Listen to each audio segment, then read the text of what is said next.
The blood on her hands told a story Xavier Norwood wasn't ready to read. The summer of 1876 brought more than just scorching heat to the small town of Redemption Creek, Colorado. It brought her. Xavier adjusted his Stetson, the worn leather feeling as familiar as the Colt revolver strapped to his hip, as he watched the woman stumble through the dusty street, her lavender dress stained crimson. "Help," she wheezed, her voice barely audible over the usual clamor of the saloon behind him. "Please, I can't breathe." Xavier moved without thinking, covering the distance between them in long strides.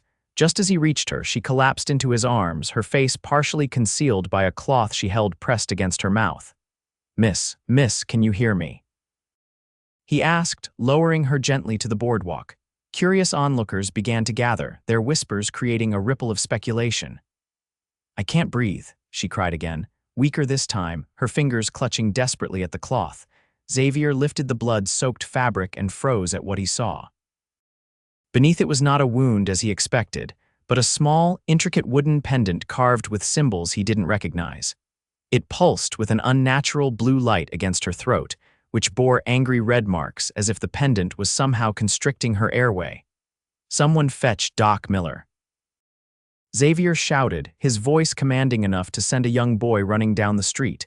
He turned his attention back to the woman. Her eyes, the color of polished amber, locked onto his with a desperate plea. "Take it off," she managed between gasps. Xavier hesitated only a moment before his fingers found the thin leather cord around her neck. The pendant seemed to resist as he tugged, growing hotter against his skin, but with a final yank, it came free. The woman drew in a sharp, deep breath, color returning to her pale face as she gulped down air. "Thank you," she whispered, her voice hoarse but stronger. He would have found me if I'd kept wearing it." "Who would have found you, miss?" Xavier asked, helping her sit up as the curious crowd pressed closer. Before she could answer, the thundering of hooves echoed down the main street. 3 riders appeared through the heat haze, their horses lathered and wild-eyed from hard riding. "That's them," she gasped, clutching Xavier's arm with surprising strength. "Please, don't let them take me." Xavier didn't know this woman from Eve, but something in her eyes, fear mixed with a fierce determination, made his decision for him. He helped her to her feet and guided her quickly toward the alley beside the saloon. "I'm Xavier Norwood," he said as they hurried away from the approaching riders. "And you are?" "Penelope," she replied, glancing over her shoulder. "Penelope Summers, and those men want me dead." As they disappeared into the shadows between buildings, Xavier felt the weight of the strange pendant in his pocket. Whatever trouble this woman was in, he had just made it his own. They moved swiftly through the narrow passage between the saloon and the general store, the sounds of the riders dismounting and shouting questions on the main street growing fainter. "Where are we going?" Penelope asked, her breathing still labored but steadier now. "Somewhere safe," Xavier replied, guiding her toward the back of his modest cabin at the edge of town. He'd built it himself after coming to Redemption Creek 3 years ago, seeking solitude after the war that had taken too many of his friends and far too much of his soul. Once inside, Xavier drew the curtains and lit a small lamp. In its gentle glow, he could finally see Penelope clearly. She was younger than he'd first thought, perhaps 22 or 23, with copper-colored hair that had come loose from its pins. Despite the blood and dirt smeared across her face, he could see she was striking not in the delicate way of the painted ladies at the saloon, but in a wilder, more natural manner. "Let me get you some water," he said, filling a cup from the pitcher on his washstand. Penelope accepted it gratefully, drinking deeply before setting it down with trembling hands. "I apologize for involving you in my troubles, Mr. Norwood." "Xavier," he corrected, taking a seat across from her. "And I reckon you didn't have much choice. Want to tell me why those men are hunting you, and what this is?" He placed the pendant on the table between them. Penelope eyed the wooden charm with evident distaste. "That belonged to my husband." "Husband." Xavier couldn't help the note of disappointment in his voice, though he immediately chastised himself for it. He'd just met this woman after all. "Deceased husband," she clarified, her expression hardening. "Or so I believed until 3 days ago." Xavier leaned forward, his interest piqued.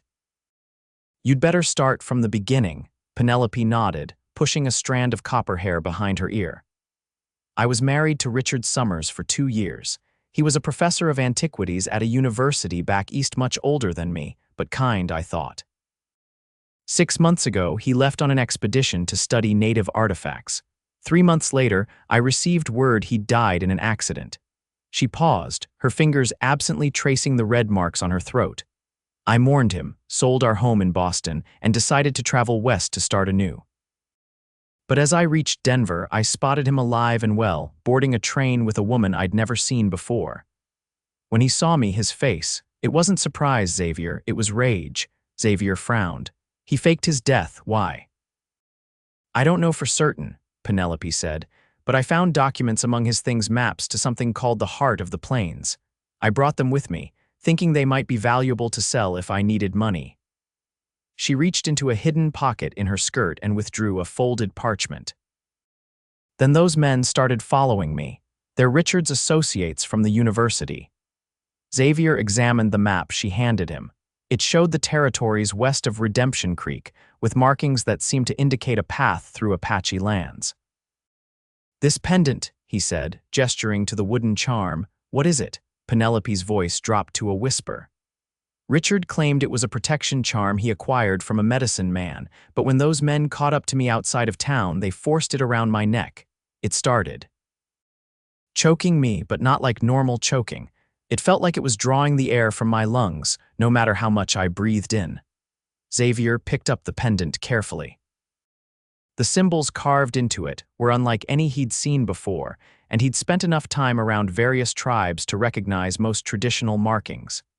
We need to find someone who knows what this is, he said firmly. And in the meantime, you'll stay here where it's safe. I can't impose, Penelope began, but Xavier shook his head. Those men will tear this town apart looking for you.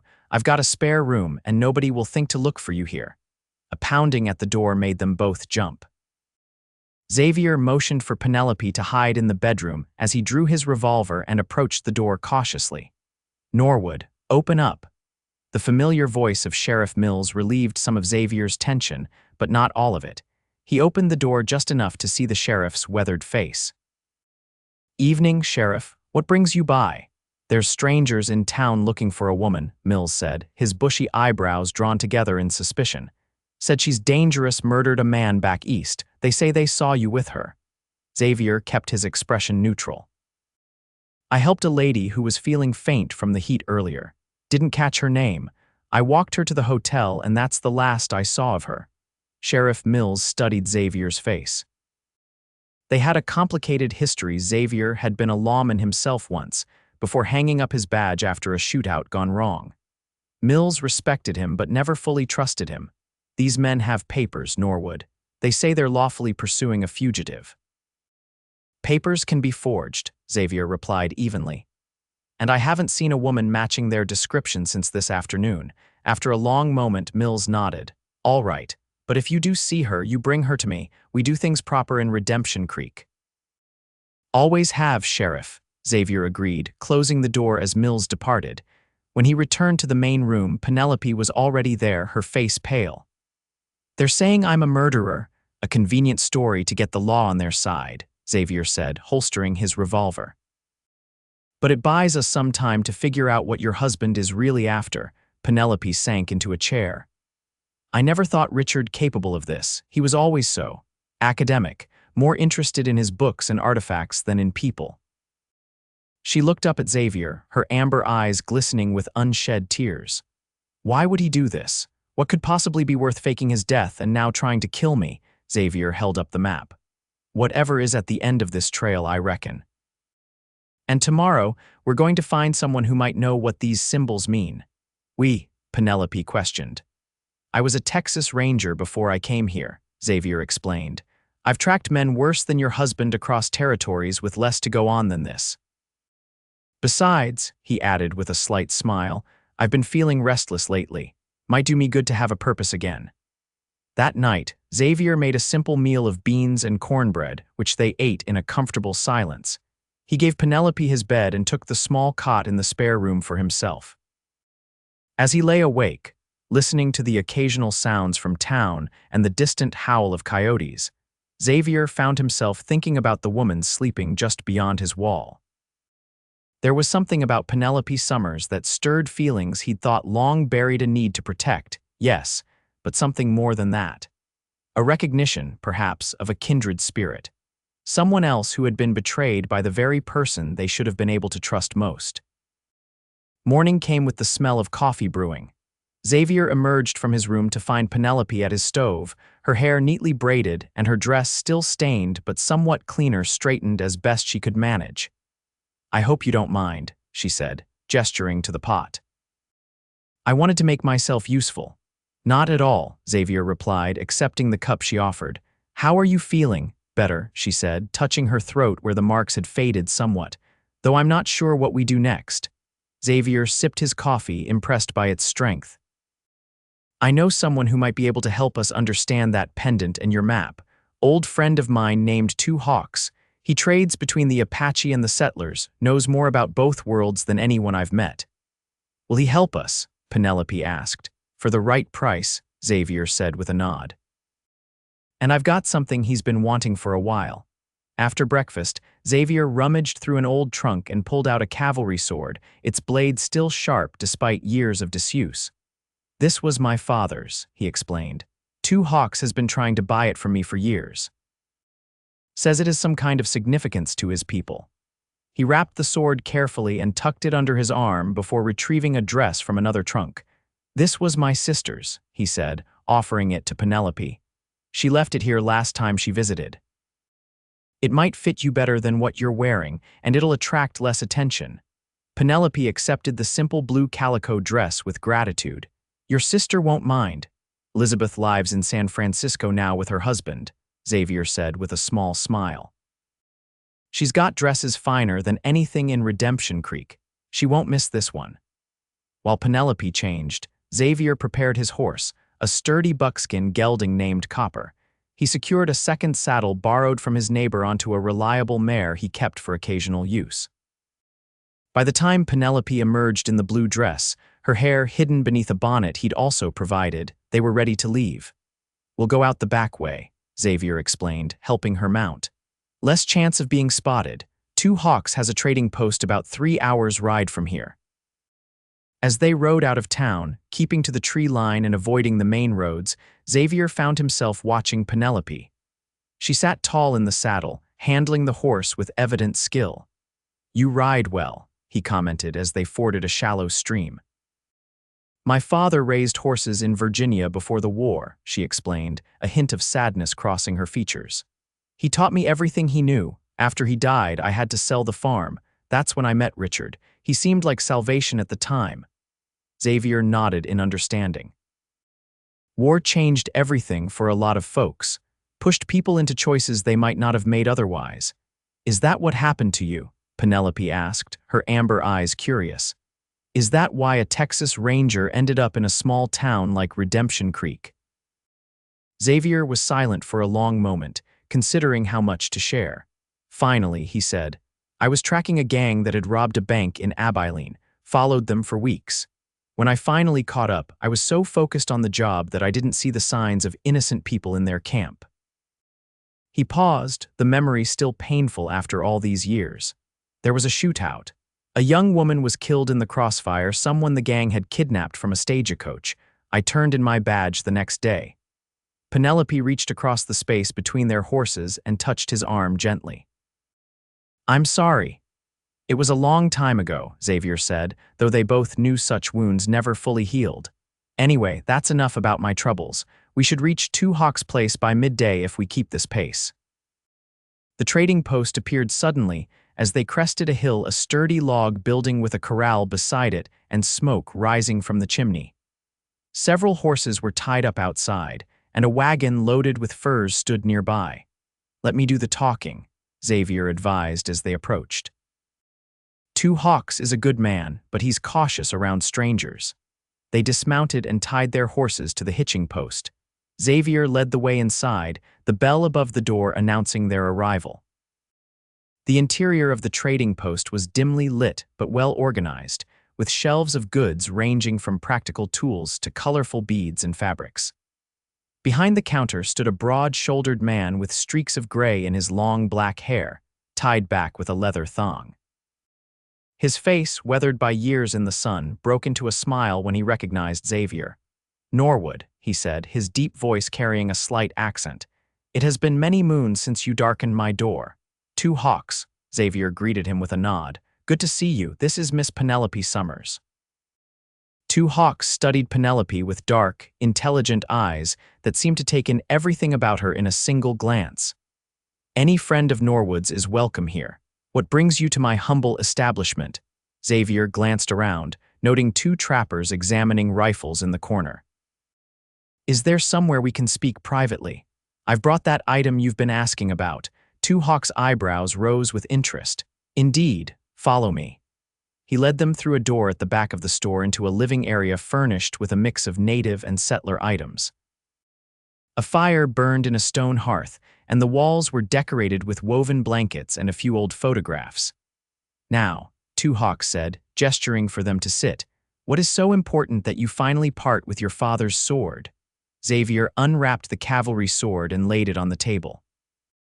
Two Hawks touched it reverently, his fingers tracing the engravings on the hilt. "My grandfather died by a sword like this," he said quietly. "Not this one, but its twin. It is fitting that it returns to his people." "I need information," Xavier explained, pulling out the pendant and the map. "About these." Two Hawks' expression changed instantly when he saw the wooden charm. He made a gesture with his hand that Xavier recognized as a ward against evil. "Where did you get this?" he demanded, suddenly wary. Penelope leaned forward. "It belonged to my husband. His associates used it to try to kill me yesterday." Two Hawks picked up the pendant carefully, holding it by the leather cord as if reluctant to touch the wood itself. "This is old magic, bad magic. It is called a breath stealer by my people, made to punish those who betray sacred trusts." "What does it do exactly?" Xavier asked. "It draws the breath from its victim slowly, painfully," Two Hawks explained. "It is meant to give the betrayed time to confront the betrayer before death comes, but it was banned by the tribal elders generations ago. No true medicine man would create such a thing now." Penelope shuddered. "That's exactly how it felt like my breath was being pulled from my body." Two Hawks set the pendant down and examined the map next. His eyes widened as he traced the markings with his finger. "This shows the path to the Cave of Voices," he said, his voice dropping to nearly a whisper. "A sacred place to my mother's people. It is said that the spirits of our ancestors dwell there and that great power can be found within its depths, but only by those who are worthy." "What kind of power?" Xavier asked. Two Hawks shook his head. "The stories vary. Some say healing powers, others speak of visions of the future. The most troubling tales claim that one can gain control over life and death itself." He looked up at Penelope sharply. "Your husband, he studies our artifacts." "Yes," she confirmed. "He's obsessed with Native American relics and their magical properties, though I always thought it was merely academic interest." "No academic interest would drive a man to such lengths," Two Hawks said grimly. "If he seeks the Cave of Voices with dark intentions, it could bring disaster not just to him, but to all who live in these lands." Xavier studied the map more closely. "Can you tell us exactly where this cave is?" Two Hawks hesitated. "It is forbidden to reveal its location to outsiders." "My husband already knows," Penelope pointed out, "and he's willing to kill to get there. Surely that's a greater violation of your traditions than telling us so we can stop him." After a long moment, Two Hawks nodded. "You speak truth, woman with fire in her hair." He placed his finger on a section of the map marked with unusual symbols. "The cave lies here in the shadow of what the white men call Thunder Mountain. It is a 3-day ride from here through difficult country. Apache hunting parties patrol those lands." "Will they let us pass?" Xavier asked. "Not without a guide they trust," Two Hawks replied. He seemed to consider something before continuing. "I will take you there myself. This matter concerns my people as much as it does yours." Penelope's relief was visible. "Thank you, we're in your debt." "Keep the sword as payment," Xavier said. "It belongs with your people anyway." Two Hawks nodded in acceptance. "We leave at dawn tomorrow. Tonight you will stay here. It is safer than returning to town where these men hunt for you." That evening, after a meal of venison stew and cornbread, two hawks showed them to a small cabin behind the trading post where they could spend the night. It was simple but clean, with two narrow beds and a small stove for warmth. "I'll take first watch," Xavier said as darkness fell. "Just in case those men managed to track us." "You think they could have followed us?" Penelope asked, concern evident in her voice. "It's unlikely, but caution has kept me alive this long," Xavier replied, checking his revolver before settling into a chair by the window. "Get some rest. We have a long journey ahead." Penelope sat on the edge of one of the beds, removing her boots. In the dim light of the oil lamp, her copper hair seemed to glow like embers. "Why are you helping me, Xavier? You barely know me, and I've brought nothing but trouble to your doorstep." Xavier considered her question seriously. "When I was a ranger, I swore an oath to protect the innocent. I may have turned in my badge, but that oath still means something to me." He paused, then added more softly, "And there's something about you, Miss Summers. A strength that reminds me of what I used to fight for." Penelope's cheeks colored slightly at his words. "Penelope, please, and thank you, not just for the help, but for believing me, Richard." He had a way of making me doubt myself, of making others see only what he wanted them to see. "Men like that are good at wearing masks," Xavier agreed. "But they always slip eventually." They fell into a comfortable silence, the only sounds the occasional pop from the stove and the distant howl of coyotes. Eventually, Penelope's breathing deepened as she drifted to sleep. Xavier watched her from his post by the window, struck by how peaceful she looked despite the danger surrounding her. Something protective stirred in his chest, something he hadn't felt in a very long time. It wasn't just about upholding an old oath or righting a wrong. There was something about Penelope Summers that called to him on a level he wasn't quite ready to name. As the night deepened, Xavier found himself not just watching for threats from outside, but contemplating the new path that had suddenly opened before him, one that might lead to something he'd long ago given up hope of finding. Dawn broke with a spectacular array of colors painting the eastern sky. Xavier, who had eventually traded watch duties with two hawks in the early morning hours, awoke to the smell of coffee and the sounds of preparation outside the cabin. Penelope was already up, her hair freshly braided and wearing the blue calico dress that somehow looked better on her than it ever had on Elizabeth. She handed him a tin cup of strong, black coffee. "Two hawks says we need to leave soon," she informed him. "He's concerned about a storm he sees coming." Xavier glanced out the window at the clear sky. "Storm? Not the kind in the sky," Penelope clarified. "He said something about clouds gathering around us that have nothing to do with rain." Xavier nodded, understanding the trader's meaning. "He has good instincts. We'd best listen."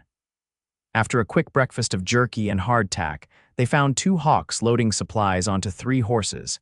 He had exchanged his trader's clothes for buckskins and carried a Winchester rifle in addition to a knife at his belt.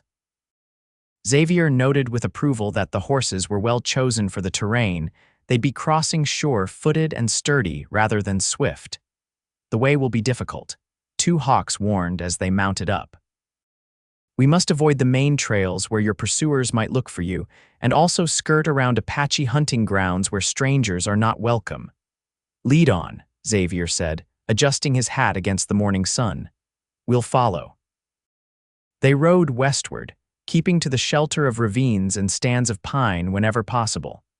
Two hawks set a careful pace, mindful of leaving as little trace as possible.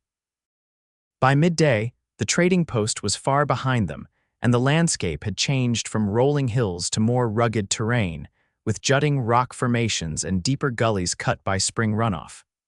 "How well do you know these lands?" Penelope asked two hawks as they paused to rest the horses near a small spring.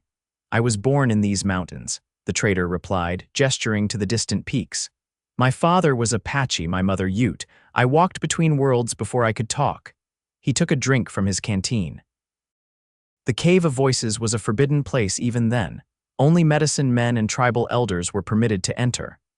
"What changed?" Xavier asked, noting the past tense. Two hawks' expression darkened. "White soldiers came. Many of my people died. Sacred ways were lost or hidden." He pointed to the map Xavier carried. That map should not exist. Someone betrayed old secrets. Richard has a way of extracting information from people, Penelope said quietly. He can be very persuasive when he wants something. Xavier caught the flicker of old pain in her eyes and wondered just how persuasive her husband had been with her. The thought stirred a protective anger he carefully contained. "We should keep moving," Two Hawks announced, mounting his horse. "There is a place we can camp safely before nightfall." As they continued their journey, Xavier noticed Penelope becoming more comfortable in the saddle, her movements more fluid as she navigated the difficult terrain. She was clearly no stranger to hardship, adapting to their circumstances with a quiet determination he found admirable. By late afternoon, the sun was casting long shadows across the land when Two Hawks suddenly raised his hand for them to halt. He dismounted silently, motioning for them to do the same, and led the horses behind a large rock formation. "What is it?"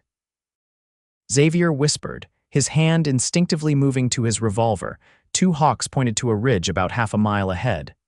"Riders, not Apache, moving fast." Xavier peered in the direction indicated and saw dust rising from the far side of the ridge. Moments later, 4 horsemen appeared, riding hard along the trail below. "It's them," Penelope breathed, her face paling. "The men who tried to kill me, but how did they find us?" "They're following our general direction, not our exact trail," Xavier observed. "They must have guessed we'd head west, toward the cave." "Richard would know I have the map," Penelope said. "He's driving them hard to catch us." They watched in tense silence as the riders continued along the trail, eventually disappearing into a stand of trees in the distance. "They move like men possessed," Two Hawks commented. "We must be more careful now. We will take a different route, longer but safer." As dusk approached, Two Hawks led them to a hidden box canyon accessible only through a narrow passage between towering rocks. Inside, the remains of old campfires and stone circles showed it had been used as a shelter for generations. "Apaches sometimes camp here during hunts," Two Hawks explained as they dismounted. "But not this season. We will be safe for the night." They made camp efficiently, with Xavier gathering firewood while Penelope and Two Hawks tended to the horses. As darkness fell, they kept the fire small to avoid drawing attention, its gentle light casting flickering shadows against the canyon walls. Over a simple meal of dried meat and beans, Penelope asked the question that had been on Xavier's mind as well. "Two Hawks, what exactly is in this cave of voices that makes it worth killing for?" The trader was silent for a long moment, staring into the flames. "The old stories say that deep within the cave lies a pool of water that reflects not what is, but what could be. Some call it the mirror of souls." He looked up at them, his eyes solemn. "It is said that one who gazes into this pool can see possible futures and make choices that change their path." "A fortune-telling pool?" Xavier asked skeptically. Two Hawks shook his head. "More than that. The stories say that with the right knowledge and the right sacrifice, one can reach into these possible futures and pull power from them, power over life and death." Penelope shivered despite the warmth of the fire. That sounds like exactly the kind of thing Richard would be obsessed with. His research was always focused on objects of power, things that defied conventional understanding. "If such power exists," Xavier said, "it would be dangerous in anyone's hands, let alone a man willing to fake his own death and murder his wife to get it." "Indeed," Two Hawks agreed. "Which is why we must reach the cave before he does, not to use its power but to protect it." That night, as Penelope slept and Two Hawks took the first watch, Xavier found himself unable to rest. He sat at the edge of the canyon, looking out at the star-filled sky, his mind filled with questions. He was startled by Penelope's soft footsteps as she came to sit beside him, wrapped in a blanket against the night chill. "Can't sleep?" she asked. Xavier shook his head. "Too much on my mind." "Me too," she admitted. "Every time I close my eyes, I see Richard's face when he spotted me in Denver. The hatred in his eyes." She pulled the blanket tighter around her shoulders. "How did I not see who he truly was during our marriage?" "Some men are skilled at hiding their true nature," Xavier said. "And when you're close to someone, it can be even harder to see the truth." Penelope was quiet for a moment. "I think part of me did know." There were moments when he'd look at his collection of artifacts and there would be this hunger in his eyes, not scholarly interest but something darker. I told myself I was imagining things. "What made you marry him in the first place?" Xavier asked gently. Penelope smiled sadly. "I was alone. My father dead, our farm gone, no family left.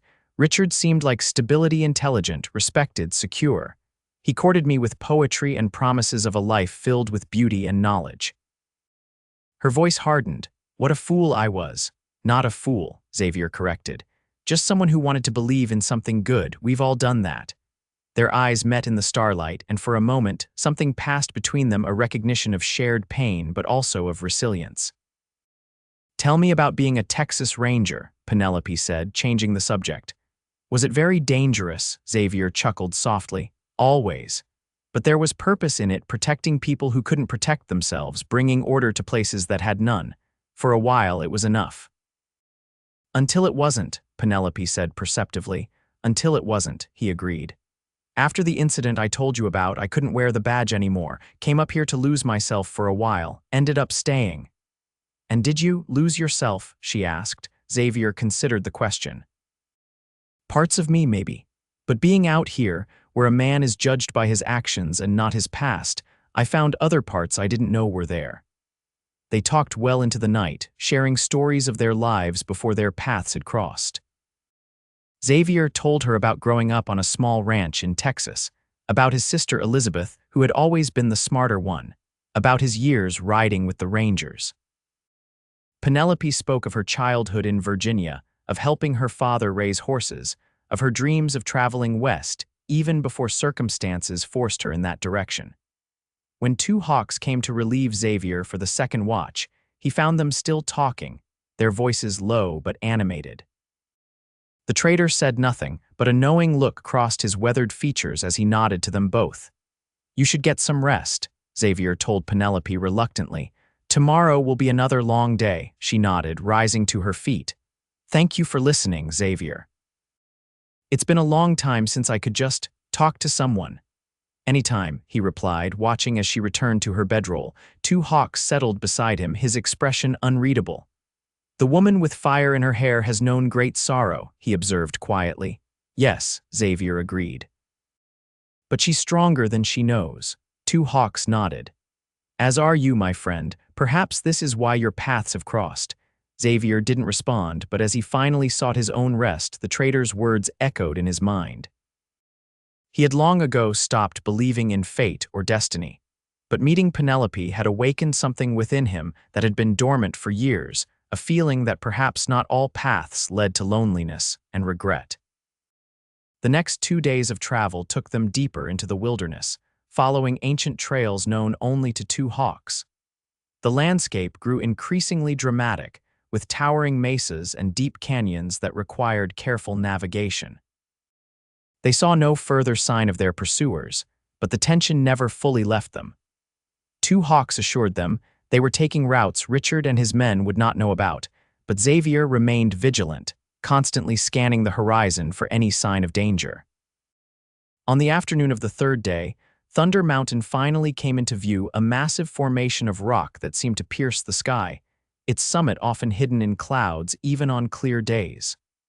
"The Cave of Voices lies there," Two Hawks said, pointing to a shadowed area at the base of the mountain. "We will reach it by nightfall." As they drew closer, Xavier noticed Penelope becoming increasingly tense, her knuckles white as she gripped her reins. "Are you all right?" he asked, guiding his horse alongside hers. "I keep thinking about facing Richard again," she admitted. "Part of me is terrified, but another part." She took a deep breath. "Another part wants him to see that I'm not the same woman he left behind, that I won't be controlled by him anymore." Xavier nodded in understanding. Fear and courage often ride together. "Just remember, you're not facing him alone this time." The warmth in her eyes as she looked at him stirred something in Xavier's chest. Over the past few days, their bond had deepened in ways he hadn't expected. Their conversations had grown more personal, their silences more comfortable. He found himself watching her when she wasn't looking, the way she tucked her hair behind her ear when deep in thought, the determination in her posture as she rode through difficult terrain. the occasional flash of her smile that transformed her entire face. Two hawks led them down a nearly invisible path that wound around the base of Thunder Mountain.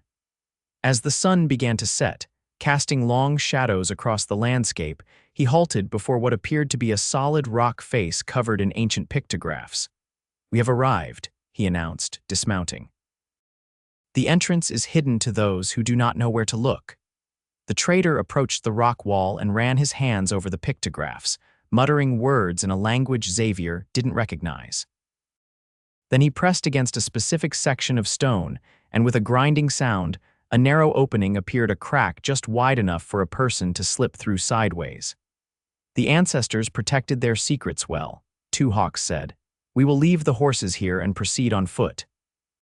They secured the animals in a small grove of juniper trees nearby, taking only what they needed: water, weapons, and a few torches Two Hawks had prepared. Before entering the cave, Two Hawks performed a brief ceremony, sprinkling what looked like cornmeal at the entrance and offering words in his native tongue. "A request for safe passage," he explained to their questioning looks, "and a warning to the spirits that we come with respect." The passage into the cave was narrow and dark, requiring them to move in single file with only the light of a single torch to guide them. Xavier went first, followed by Penelope, with Two Hawks bringing up the rear. The air grew cooler as they descended, with an earthy dampness that spoke of underground water. After what seemed like an eternity of navigating tight passageways, they emerged into a vast chamber that took their breath away. The ceiling soared high above them, with natural openings that allowed shafts of fading daylight to penetrate the darkness. The walls were covered in elaborate pictographs depicting hunts, battles, and mysterious ceremonies. "The Chamber of Memories," Two Hawks said reverently. "Here, the history of my people is preserved for all time." But it wasn't the ancient artwork that captured their attention most forcefully. At the center of the chamber stood four men, torches in hand, gathered around what appeared to be a small, dark pool. One of them turned at the sound of their entrance, and Penelope gasped. "Richard," she whispered, her voice a mix of fear and anger. The man was tall and lean, with silver threading through his dark hair and a neatly trimmed beard. He wore the practical clothes of an expedition leader rather than an academic, but there was no mistaking the intelligence in his cold blue eyes or the anger that flashed across his features when he saw them. "Penelope," he said, his cultured voice echoing in the chamber. "How persistent you've become. It seems the pendant didn't complete its work." Xavier stepped forward protectively. "That's far enough, Summers. You've got a lot to answer for." Richard's gaze shifted to Xavier, assessing him with clinical detachment. "And who might you be?" "Another hapless rescuer my wife has charmed into helping her, Xavier Norwood," he replied evenly. "Former Texas Ranger who doesn't take kindly to men who try to murder innocent women." Richard laughed, the sound hollow in the vast chamber. "Innocent, is that what she told you?" "My dear Penelope has always had a gift for reinventing herself to suit her audience." He looked back at Penelope.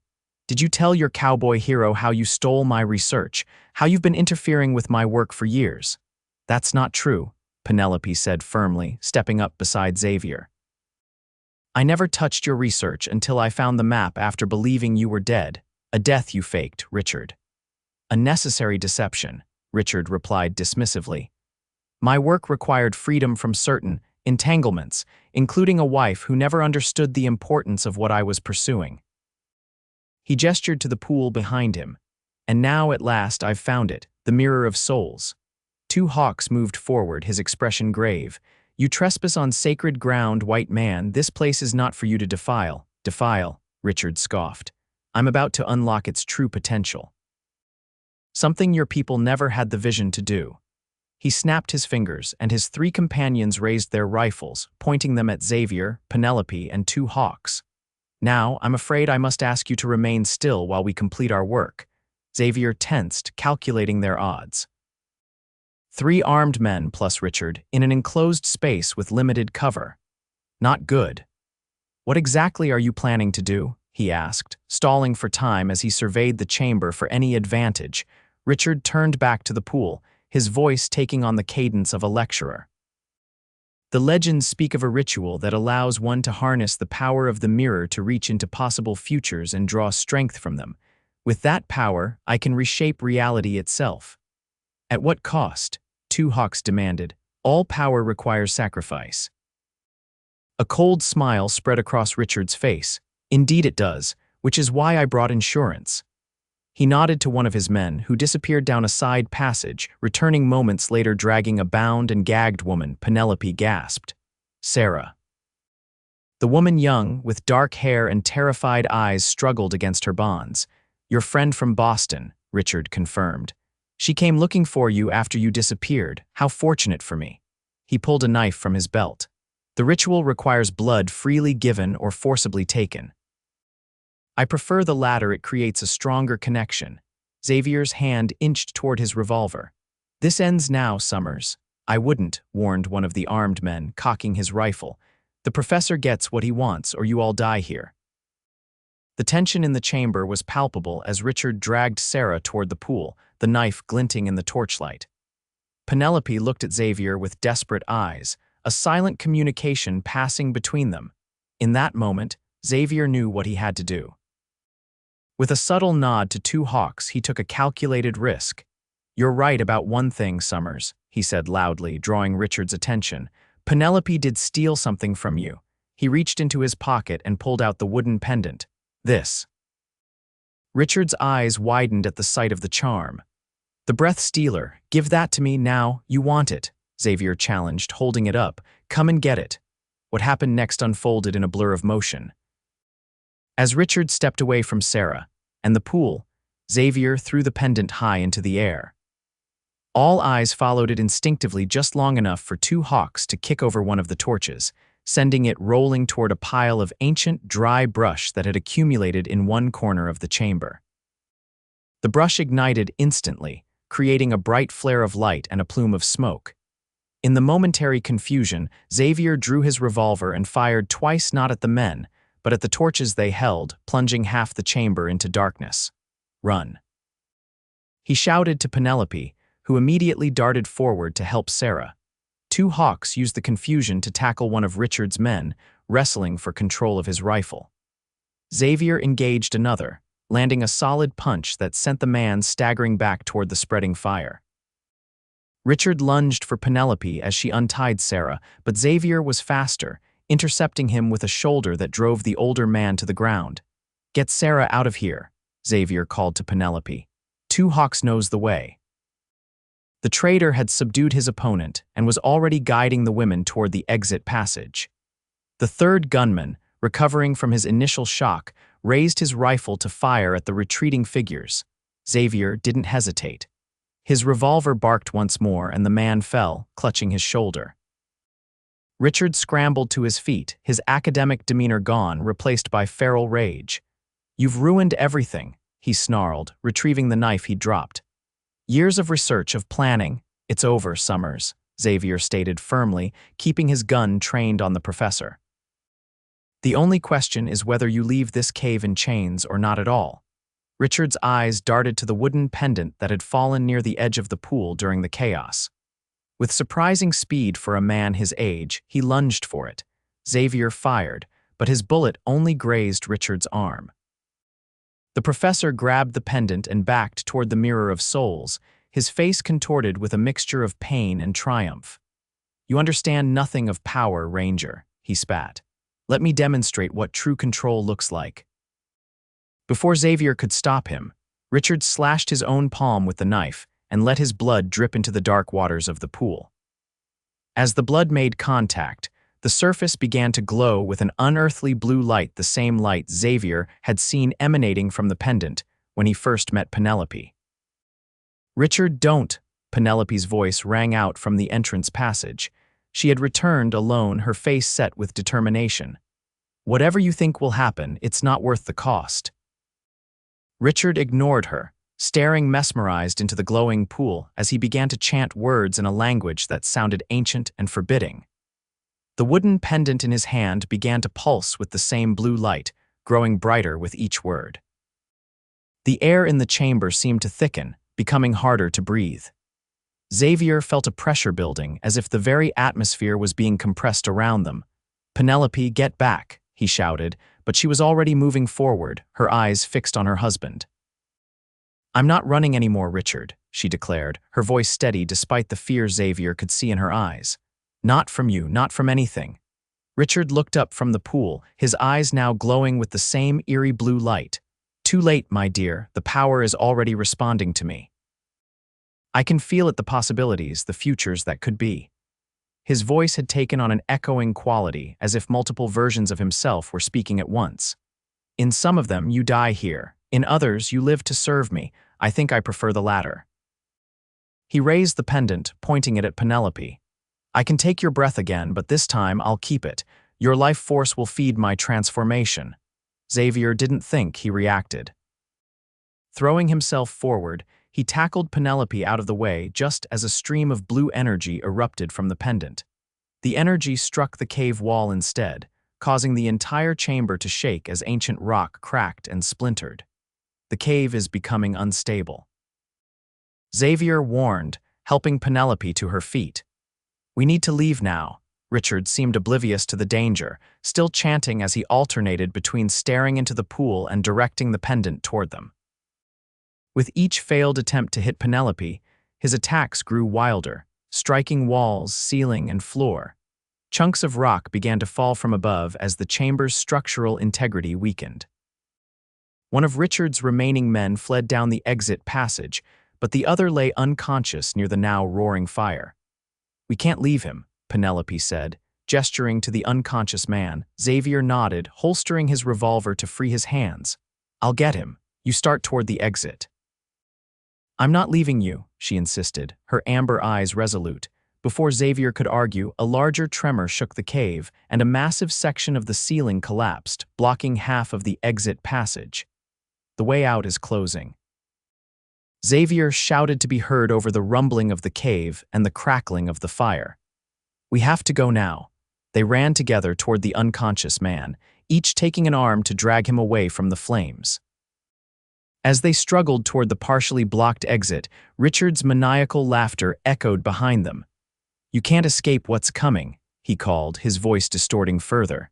"The power is mine now."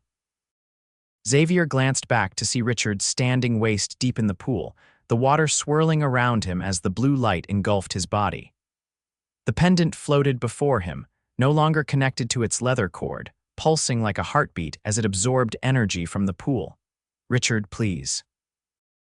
Penelope made one last appeal. "This isn't worth your life." For just a moment, something like recognition flickered in Richard's glowing eyes. "Penelope," he whispered, his voice briefly his own again, then his expression hardened once more. "No, I've come too far to stop now." The pendant suddenly shattered with a sound like breaking glass, releasing a shockwave of energy that knocked Xavier and Penelope off their feet.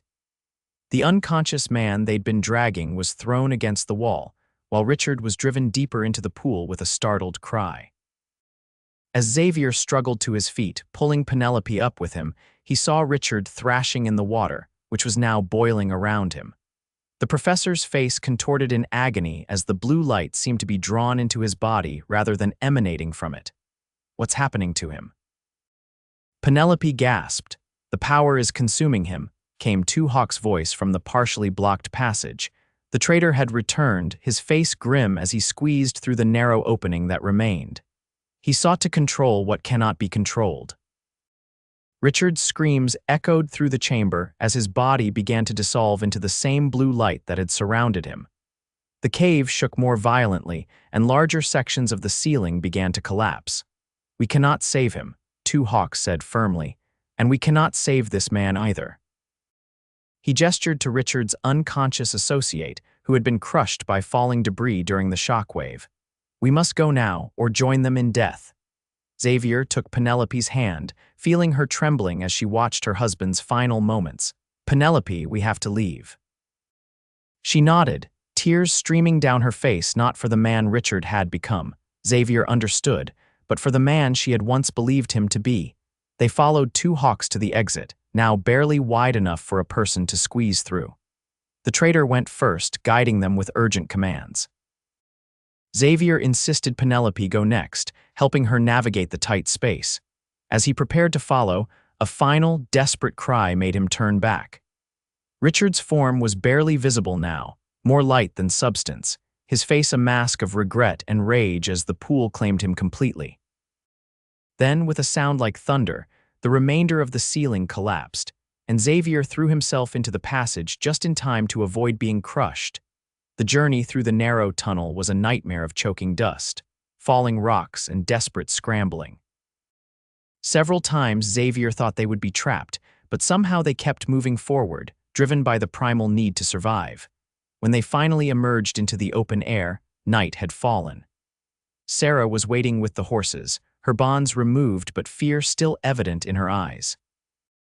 Two hawks wasted no time in getting them all mounted and moving away from the mountain, whose peak was now obscured by dust clouds rising from multiple cave-ins.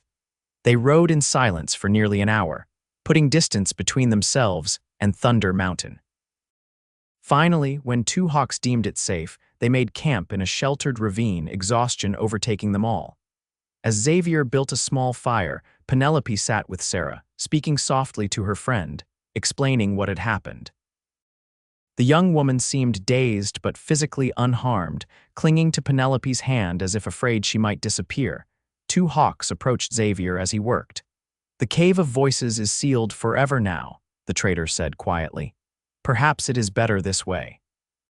Some powers are not meant for men to wield." "What exactly happened to Richard?" Xavier asked, keeping his voice low. Two Hawk's expression was solemn. "He sought to take power without understanding its nature. The mirror shows many possible paths, but it does not grant the right to steal from them. When he tried to force it, the power turned inward, consuming him instead. And the pendant, a focus for darker magic, now destroyed," Two Hawks replied. "Its breaking released energy that accelerated what was already happening." Xavier glanced over at Penelope, who was now helping Sarah settle onto a bedroll. Will she be safe now? Could there be others who know about the cave? "The knowledge died with Summers and the cave itself," Two Hawks assured him. "Your woman with fire in her hair is free of this danger." Xavier didn't correct the trader's assumption about his relationship with Penelope, finding that he didn't mind it as much as he perhaps should have. Later, after Sarah had fallen into an exhausted sleep and Two Hawks had taken first watch, Xavier found Penelope sitting alone at the edge of their small camp, staring up at the star-filled sky. "May I join you?" he asked gently. She nodded, making room for him on the flat rock where she sat. For a while they were silent, the events of the day settling around them like the dust from the cave-in. "I keep seeing his face," Penelope finally said. That last moment when he looked like himself again, like he suddenly realized what he'd done, what he'd become. Xavier tentatively placed his hand over hers. "You did everything you could, Penelope. You tried to save him, even after everything he did to you." She turned her hand to clasp his. "I didn't love him anymore, hadn't for a long time, if I'm honest with myself. But I never wanted him to die like that." "That's because you have compassion," Xavier said. "It's not a weakness, even if Richard saw it that way." Penelope looked at him then, really looked at him, her amber eyes searching his face. "What happens now, Xavier?" "Sarah and I have no home to return to. Richard made sure of that." Xavier took a deep breath, gathering his courage. "Redemption Creek is a good town, growing, could use more good people, especially someone who knows horses." A small smile tugged at her lips. "Are you offering me a job, Mr. Norwood?" "I'm offering whatever you want it to be," he replied honestly. "A fresh start at the very least. Beyond that." He hesitated, suddenly uncertain. Penelope saved him from his awkwardness by leaning forward and gently pressing her lips to his. The kiss was brief but held a promise that made Xavier's heart race. When she pulled back, her smile had grown. "A fresh start sounds perfect, and perhaps," she squeezed his hand, "perhaps something more given time." Xavier returned her smile, feeling lighter than he had in years. "Time is something we have plenty of now." The journey back to Redemption Creek took 4 days, with Two Hawks accompanying them for the first 2 before returning to his trading post. Sarah gradually recovered from her ordeal, revealing that Richard had kidnapped her from Boston after she started asking questions about Penelope's disappearance. When they finally rode into town, Sheriff Mills was waiting, having received a telegram from the authorities in Denver regarding Richard Summers and his associates. Xavier explained what had happened, omitting the supernatural elements of their adventure, describing instead a cave-in that had claimed Richard's life during a confrontation over his attempt to kidnap and harm his wife. Mills, pragmatic as always, accepted the simplified version with minimal questions. Sounds like justice was served, one way or another, he concluded, tipping his hat to Penelope. Madam, on behalf of Redemption Creek, I'm sorry for what you've been through. You're welcome to stay as long as you like. Sarah decided to return east after a week of recovery, promising to settle Penelope's remaining affairs in Boston and send her belongings west. The women parted with tears and promises to write often. Penelope, true to her background, found work at the livery stable, her knowledge of horses quickly earning her the respect of even the most skeptical townspeople. She took a room at the boarding house, though she spent most evenings on Xavier's porch, talking late into the night as their relationship deepened. 2 months after their return, on a crisp autumn evening with leaves turning gold on the cottonwoods along the creek, Xavier asked Penelope to walk with him to the small church at the edge of town. "Are you suddenly feeling religious?" she teased as they strolled hand in hand down the quiet street. "Not exactly," Xavier replied with a nervous smile. He led her to a bench outside the whitewashed building and took both her hands in his. "Penelope, these past months have been the happiest I can remember. You brought something back to life in me that I thought was gone forever." Her amber eyes softened. "You did the same for me, Xavier. After everything with Richard, I never thought I could trust anyone again, but with you, it's different. It's real." Xavier nodded, squeezing her hands gently. "That's what I want to talk about, what's real." He took a deep breath. "I love you, Penelope Summers. I think I started falling for you the moment you stumbled into my life, gasping for breath and turning everything upside down." A delighted laugh escaped her. "Even though I brought nothing but trouble." "The best kind of trouble," he assured her, reaching into his pocket. "The kind that makes a man realize what he really wants." He withdrew a simple gold band with a small sapphire set in its center, "Which is why I'm asking if you do me the honor of becoming my wife." Tears filled Penelope's eyes as she looked from the ring to his face. "Are you certain?